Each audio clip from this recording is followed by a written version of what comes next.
پیارے میٹھے محترم سمجھ اعلان سماعت فرما لیں، پھر بے شک آپ چلے جائے گا۔ یہاں پہ ہم نے لنگر کا بھی آج اہتمام رکھا، مگر ہر وقت لنگر کا اہتمام ہرگز نہیں ہوگا۔ دیکھیے ہر جمعرات کو انشاءاللہ تعالی یہاں ختم شریف ہوگا، اور ختم شریف میں تمام مرحومین کو لیے ایصال ثواب کیا جائے گا۔ اب آپ کا کام یہ ہے کہ اب تمام حضرات جو نا وہ اپنے اپنے جو مرحومین کے نام ہے وہ ایک دن پہلے امام صاحب کے پاس جمع کرا دیں، کہ حدیث پاک میں آتا ہے کہ جب کسی مرحوم کا نام لے کر اسے ایصال ثواب کرتے ہیں اسے خوشی ہوتی ہے۔ جس طرح اگر بہت سارے عوام میں کوئی ہمارے کو نام لے کے پکارے اچھے الفاظوں سے تو ہمیں خوشی ہوگی نا، تو اسی طرح ان کو ان کے نام پکارنے سے ان کو خوشی ہوتی ہے ان قبر کے اندر، کہ ہمیں مطلب نام دے کر جو ہے ہمیں عطا کیا گیا ایصال ثواب۔ تو یہ سلسلہ ہم نے رکھا اسی مقصد کے لیے کہ جو لوگ اپنے گھروں میں فاتح نہیں کر پاتے، بھول جاتے ہیں اور نیت رکھتے ہیں مگر نہیں کر پاتے، تو کم از کم ہم ہر جمعرات کو اپنے مرحومین کی فاتح میں شامل رہیں۔ اس کے لیے کوئی شیرنی لازم نہیں ہے کہ شیرنی ہو یا لنگر ہو، وہ لازم نہیں، اصل لازم جو ہے وہ ایصال ثواب ہے۔ اور کوشش یہ کریں کہ آپ سارے مل کر بھی جو بھی آپ کا پڑھا ہوا ہے وہ صاحب کا سب امام صاحب کے مل کر دیا کریں۔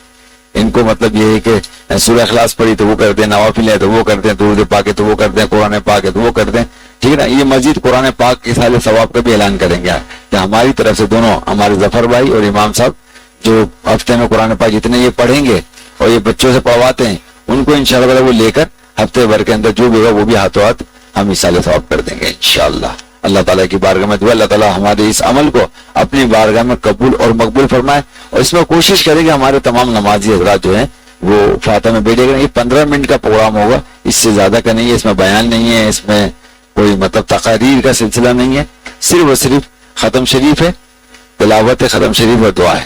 بہت زیادہ ہم رکھیں گے تو ایک نعت شریف رکھیں گے، یہاں قرآن پاک کی تلاوت ہوتی ہے، وہاں سرکار مدینہ علیہ السلام کی ثنا خوانی بھی ہونی چاہیے، تو اس کے لیے پھر انشاءاللہ وقت کے ساتھ ساتھ تین شعر کا میں نے ذہن بنایا، 3 شعر کے حوالے سے صرف ایک کلام، کوئی سا بھی ایک کلام جو ہے وہ نعتیہ پڑھ لیا جائے گا تلاوت کے بعد۔ کون سی تلاوت کے بعد؟